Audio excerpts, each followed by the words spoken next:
Conseiller Funel Joseph, président du conseil électoral qui devait organiser les élections pour la présidence du conseil de ce matin. Madame Régine Abraham, assistant du président du conseil. Messieurs les membres du conseil présidentiel de transition. Messieurs, mesdames, distingués invités à cette cérémonie de ce matin. La presse en général. Depuis 11 mars, avec médiation de la CARICOM et avec la CARICOM, la communauté internationale,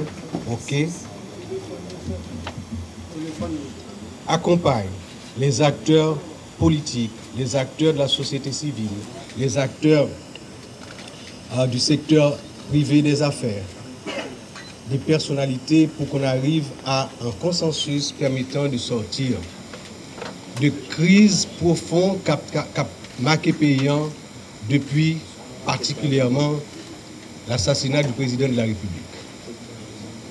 Nous sommes en situation totale d'exception.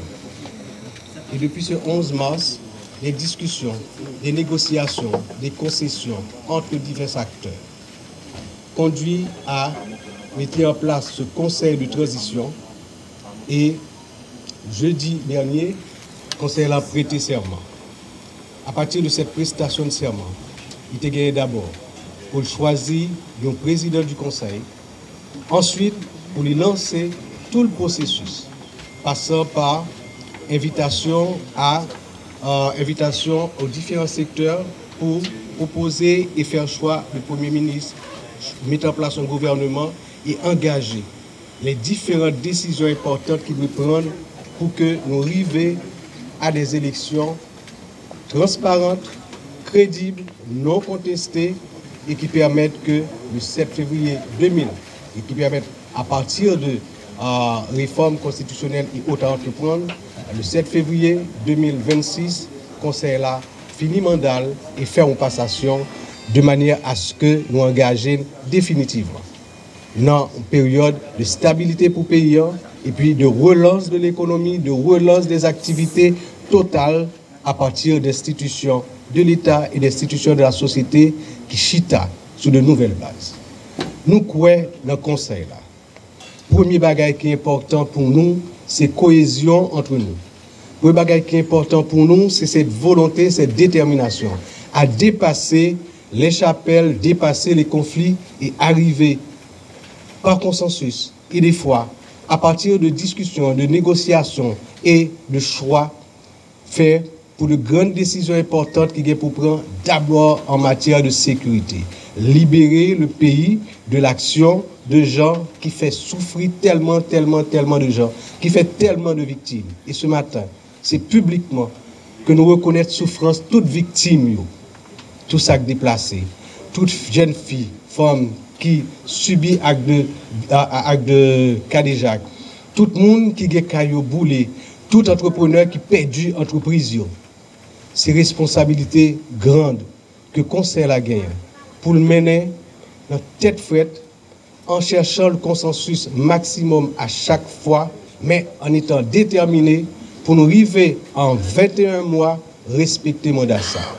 Matin, nous prenons 2 heures de temps de retard avant que nous venions devant le public là pour faire cet exercice de discussion, de négociation, de concession qui a amené à, au lieu de un vote de choix par une majorité, en d'un conseil là de ça.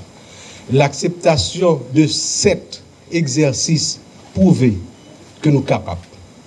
Nous sommes capables de discuter, négocier, faire concession et puis arriver à des résultats. C'est sous base de ça seulement que nous, dans le conseil là, nous croyons que nous sommes capables de porter résultats et remplir à plein notre mission. Je remercie tous les membres du conseil, je remercie les organisations politiques, les organisations de la société civile, parties prenantes de la crise et des négociations qui ont amené à la formation de ce conseil. Et leur présence ici encourage nous. Et par-delà, à travers la presse, remercier tout peuple haïtien qui a les yeux braqués sur nous, qui attendent depuis longtemps et qui t'a même trouvé que nous sommes en retard. Nous devons aller plus vite.